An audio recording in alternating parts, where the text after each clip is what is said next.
Conrad Hilton began his hospitality career in 1919. Over the following decades, he created what became the world's largest hotel chain with over 800,000 rooms. But the recent takeover by Marriott of the Starwood chain means they're no longer number one. On this edition of Marketing Media Money, we talk to CMO Geraldine Kalpin about the challenges Hilton faces as it approaches its 100th birthday.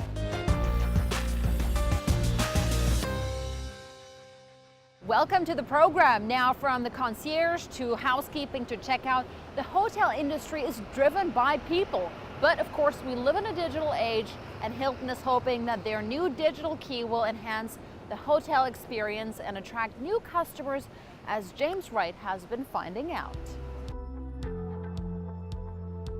We've been doing it for years. Using mobile devices to check in for flights, picking your seat, and boarding your plane. But now with Hilton Hotels, you can check in online and use a digital key, which means that 2,500 hotels by the end of 2017, you could say goodbye to the good old key card. Hilton's loyalty scheme, Hilton Honors, allows members to use their mobile app to check into the hotel the day before, pick the room they wish, select favourites if they want to, and even pick various services to make their stay more personalised and enjoyable. At the hotel, you simply pass by digital check-in to identify yourself for security purposes. But soon, for Silver, Gold and Diamond members, even this bit won't be necessary. Then you can head straight to your room and use your mobile phone to unlock the room. The company claims it's 100% secure and arguably far more secure than traditional cards and keys. Did he just use his phone? He just Like beep beep? Hilton has invested over $500 million in technology platforms to develop these digital tools. By tying the digital key to the loyalty scheme, it encourages customers to book directly with Hilton, where you'll be offered the best prices. It also means better margins for the business. But how does customer service improve when human interaction is reduced? Well, Hilton claimed that by doing away with mundane things like checking in, the staff can concentrate on delivering a better customer-focused experience. Geraldine, thank you so much for joining us here on Marketing Media Money. First off, I want to talk about some of the big industry trends. RevPAR in the industry is under pressure, potentially because of protectionism, because of terrorism, because of uncertainty about policies. Talk to me about where you see the health of the industry and how you're responding to it from a marketing perspective. Thank you for having Hilton on your show today. We're continuing to see relatively strong RevPAR growth year over year across all of our brands and pretty much all of our markets. At Hilton, we're kind of fortunate that we're in over 100 countries, so where individual markets or countries may be affected by particular climates or changes in the local market, we're able to balance that because we have a broad spectrum. In terms of how we're responding from a marketing perspective, our real thrust is about having a fantastic customer experience, because that will drive the loyalty much more than any marketing campaign could ever do. So really focusing on the customer. What do they want today? What will they need tomorrow? And how can we be ahead of the industry and ahead of our comp set in delivering that to them? You've got a lot of competition left, right, and center, and one of the main threats is coming from the legs of Airbnb, the sharing economy. How would you respond to that? Given that hotels are often seen as too big, too anonymous, it's not a place where you necessarily feel home. We're in the business of people serving people. We're in hospitality, which is in some ways a little different than some of the more new entrants that are into more lodging. We offer consistency in the brand. We offer security. We offer, and you know when you are going to stay in a Hampton by Hilton or a Hilton, you know what you're going to get, and we consistently ensure that we deliver that. And that business of people serving people, that hospitality, the beautiful smile that you get from team members when you walk into one of our hotels is, I believe, different than some of the other new lodging companies. Would you say that security is one of the main selling points vis-a-vis Airbnb, where you think you can set yourself apart? Of course we offer security, but we offer so much more than that. It is really about, when you come to us, we care for you. We give you, we talked about it earlier, we give you a warm cookie at a DoubleTree. So it's more about the experience broadly, not just about specific things like security or whatever. You've been knocked into second place by that Marriott merger. What does that mean to you in your job? Really, it's less about worrying about what other people are doing and more about, okay, we have got fantastic brands. We've got great customer service. We've got 50, 60 million loyalty members, and it's really about ensuring that we continue to obsess about making that right. And from a marketing point of view, making sure that, you know, with the trends that we have seen in the last 10 years, the move to digital, the move to, you know, people having the remote control to the world on their device, be that a phone or a wearable or whatever, and ensuring that the hospitality industry, and particularly our brands, are able to compete in the digital world that we now live in.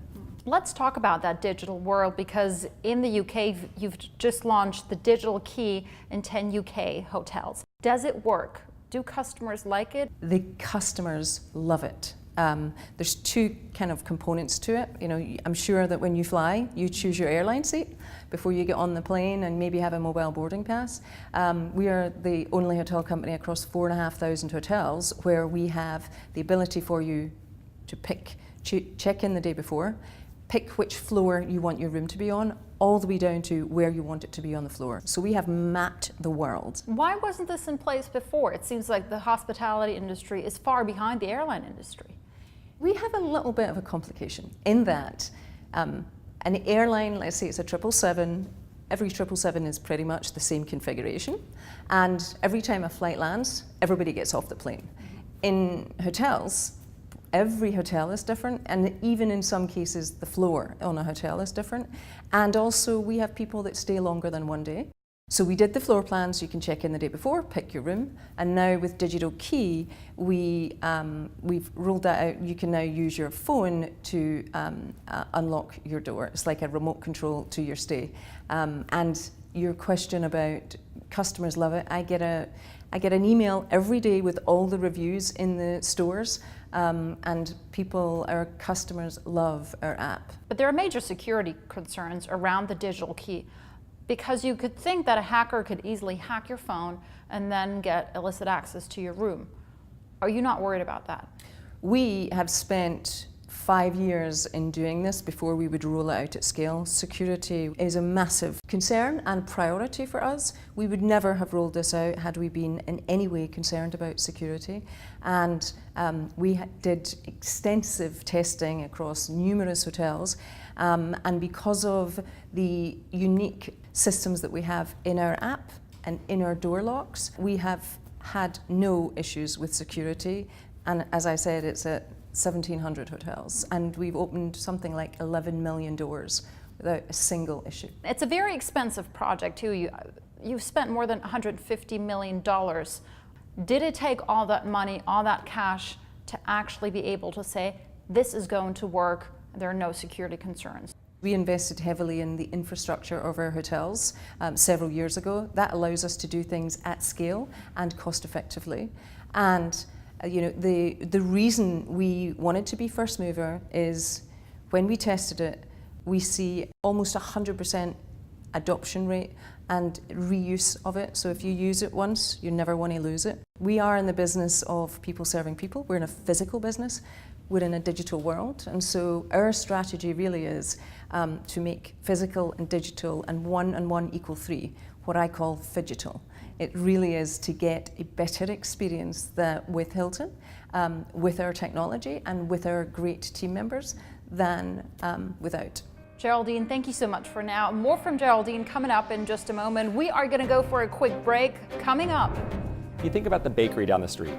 If they offered you the 13th croissant for free, but the first 12 weren't very good, you wouldn't find that very compelling. That's what a loyalty scheme would be on its own. Find out why a loyalty program is such an important part of the marketing mix.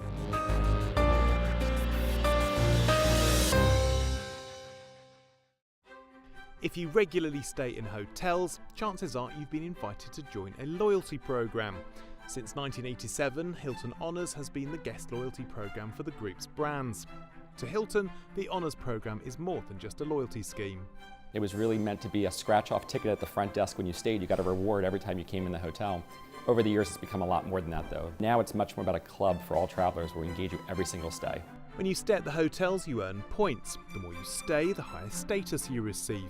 Those points can then be used for hotel stays, exchanging for airline miles, even using the Amazon store. There's also an auction site for bidding on unique experiences, such as with Live Nation and McLaren Honda Formula One. However you use your points, for Hilton it's more than just filling empty rooms. At the core of Hilton Honors is getting to know these customers, and there's actually no better marketing I can think of than the ability to know who the customers are, know what their motivations are, know how to deliver against those motivations, and know how much dollar opportunity is available for those customers. And so when you look at the ROI of a loyalty program, it is phenomenal. It is truly at the core of our commercial engine. Effectively, when you stay with us, we're paying a bit into the pot to help for rewards later, and then when you redeem your points, we're using that money to pay back the hotels for that reward stay. And that payment pot is important when many Hilton properties are owned by franchisees, particularly when up to 15% of occupied rooms can be reward nights. We have these great franchisee partners that help us build the network. They have to grow with us successfully. We've got to make sure we have a profitable business for them as well, because when owners are profiting off the business, they can then reinvest in the customer experience. With millions of stays by millions of members around the globe, it means vast amounts of data is collected about their customers. It allows Hilton to tailor their offering to the individual. That wasn't always the case. Loyalty always was a one-size-fits-all for the entire world. The technology just didn't exist, and candidly, the data wasn't there. As we've been more focused on it, and as we get to know our customers better, we can deliver a truly global program that's not about customers like you, it's about you. The data reveals some interesting insights into how travellers differ around the world. In some parts of the world, it truly is about earning the status and being recognized for your tier achievement. In other parts of the world, it's about earning those points and being able to redeem those points.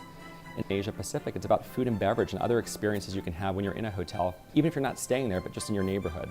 So it's important that Hilton Honors work globally and consistently as a platform, but differ to meet the needs of both our travelers, the hotels, and the countries in which we're operating across the world. Honours plays a massive part of the chain's marketing activity. The reason to them is clear.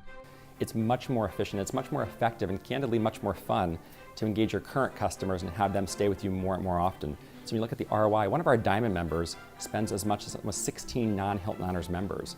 So if you think about all the investment you can make in retaining that customer, that's a lot of opportunity. So is it all worth it? And how does Hilton know? There are a number of different metrics we use to measure the success of Hilton Honors, like any other marketing spend we have. The first is certainly customer engagement. That's the easy one. But of the customers who join, how many are active at any given time? How much engagement are we receiving? Who's opted in to receive our email communications is certainly a core metric on the leading indicator side of the house. As you move further in the program, we're looking at share of wallet. So how much do you spend overall in our category, and how much does Hilton currently have? For a Diamond member, that might be as much as 70 or 80% of their entire spend in the wallet. And for a Blue member, that might be 5 or 6%. Now, if that customer is traveling with our competition, that's a huge opportunity to market even further into that customer relationship. So we're very focused on share of wallet. We're also focused on value of customer, not just today, but total lifetime value and potential value, as well as are we accelerating the velocity in which we're receiving that spend and engagement with each customer. If you think about the bakery down the street, if they offered you the 13th croissant for free, but the first 12 weren't very good, you wouldn't find that very compelling. That's what a loyalty scheme would be on its own. Underneath it has to be brands, hotels, experiences that customers love, and that's what we're focused on. That's the heartbeat, that's the soul of Hilton Honors. Hilton Honors is just the connective tissue that makes it all work and puts a branding around it. Just how important is the Hilton Honors Scheme when it comes to the marketing spend, the marketing budget? How much of a priority does it take within your job? It is a critical component of not just our marketing strategy, our customer strategy, because it allows us to give you the great experiences that we talked about. Money can't buy experiences with things like private music, concerts, etc. So we continue to build and enhance our Hilton Honors program because it's important to us to enable us to better serve our guests. How do you make sure that the customer today remains loyal with you? Can a simple honor scheme do that? Great experience does that. If you check into a hotel and have a great time, you will be loyal. It's less so much about points, and it's much more about how we make you feel Did you have an easy stay? Was it better than you've had anywhere else? And so I really think that the loyalty will come from great customer experience, which will come from our team members. Let's talk about the experience economy. You've partnered with Live Nation. What does it offer your customers? We want to give them experiences money can't buy, and that is things like private concerts in our fabulous hotels all over the world that you can't get tickets to. It is audience with some of the top artists in the world, and that is a reward for our Hilton Honors members, for their loyalty, for staying with us. Geraldine, I want to talk about one of the other big trends where you've been pioneering in a way. You've pretty much declared war on the online booking portals. You're actively successful in taking back some of the market share and taking back some of the revenues from the likes of Apodo and Expedia. How did you get to this point?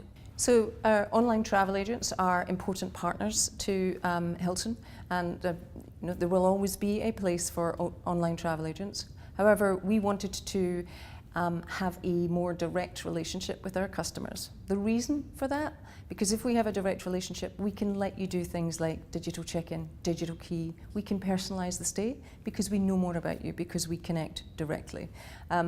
We did last year launch the biggest campaign in our nearly 100-year history, Stop Clicking Around, and we had premium placements. We did it across every one of our brands all over the world.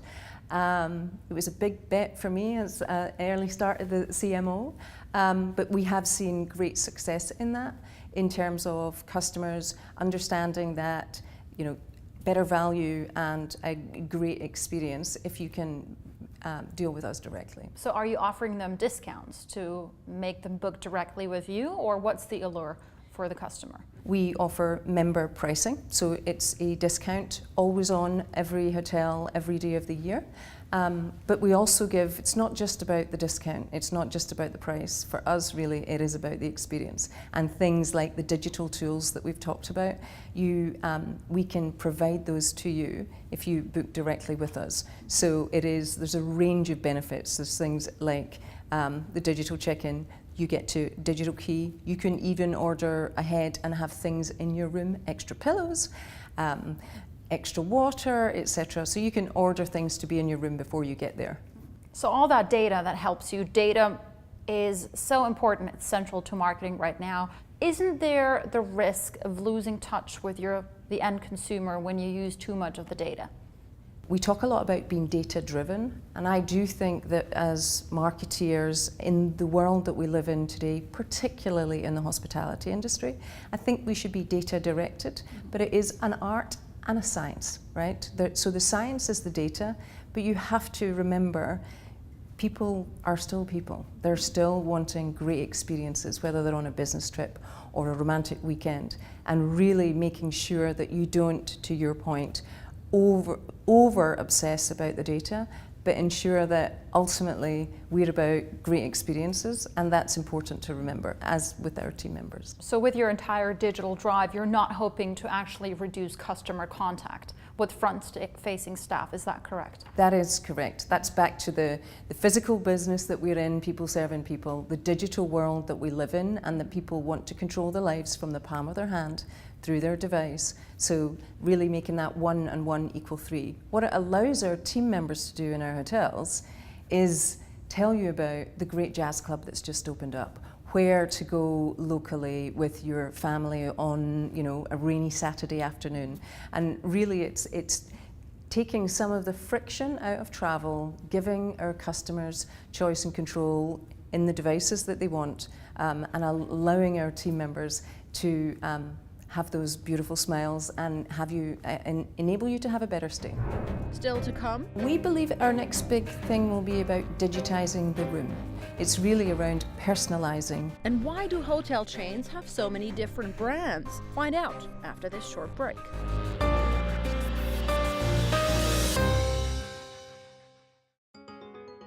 The hotel trade is hugely competitive, and it's a massive global industry. According to data and analytics specialist STR, there are more than 177,000 hotels around the world and over 16.7 million bedrooms, ranging from basic all the way up to uber luxury. And there are nearly 1.8 million more bedrooms in the pipeline. The World Travel and Tourism Council says that by 2027, travel and tourism will be worth $3.5 trillion US. That's about 3.5% of global GDP. It may go some way to explain why hotel groups like Accor, IHG, Marriott and Hilton want a big slice of that pie by having hotel brands that operate across different sectors of the market. At the top end of Hilton's 14 brands, the Waldorf Astoria and Conrad.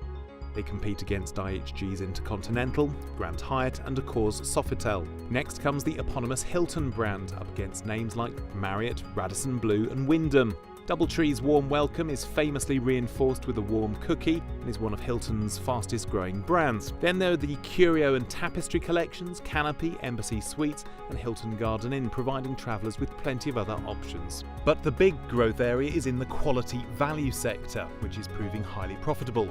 It's why Hampton by Hilton is being joined by new entrant True. Focused on the US market, where 40% of stays are in the economy and mid-scale sector, True fills a gap in the market, providing a simplified approach with modern functional guest rooms and bright open public areas.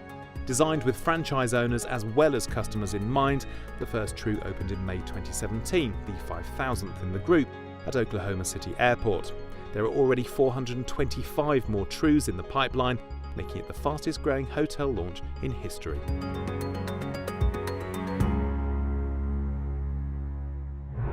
Geraldine, you've got more than a dozen brands under the roof of Hilton. How do you promote these brands? Just give me an idea of the breakup of your marketing budget. Where does it go primarily these days?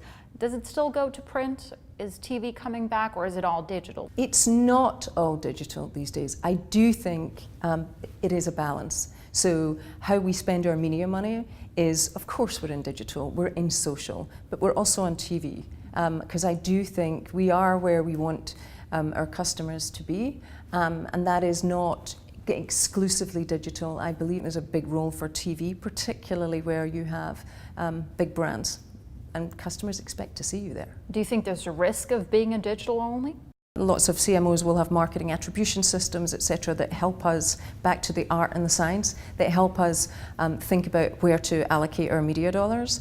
And the marketing attribution systems that we look at and the competitive landscape that we look at would suggest that exclusively digital would potentially be a risk. One of the big themes in Cannes this year was purpose-driven marketing, and you see brands left, right and center doing that.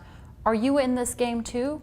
And why do you think it's so important? It's no longer just about this is our brand or this is our product. It's actually who are you, and what is the bigger picture, and what is your purpose?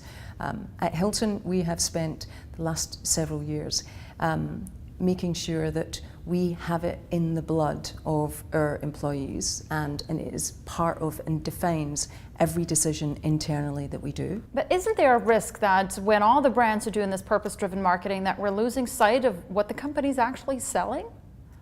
It has to be both. The company, you as a consumer, we want our consumers and our guests to understand what each of our brands stand for, but also there is a better purpose. We have a role in, as one of the biggest employer and one of the biggest industries in employment in the world.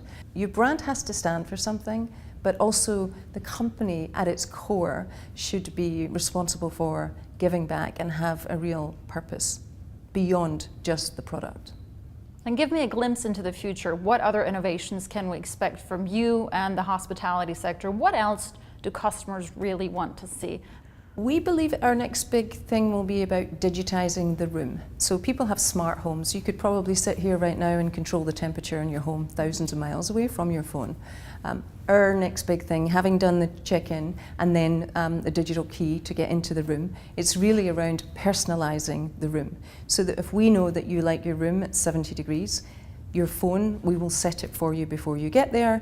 Equally, and very important, the entertainment system in our hotels, personalizing that so that if you watch your preferred channels, CNBC, those will be on your TV when you walk into the room. So that's what we believe is coming next, really personalizing it, making it simple, making it easier for our customers. Thank you so much for that, Geraldine Kalpin, the CMO of Hilton. That's it for this edition of Marketing Media Money. You'll find plenty more marketing news and views on our dedicated webpage at cnbc.com/MMM. And do keep up with the conversation using the hashtag CNBCMMM. We'll see you next time. Bye-bye.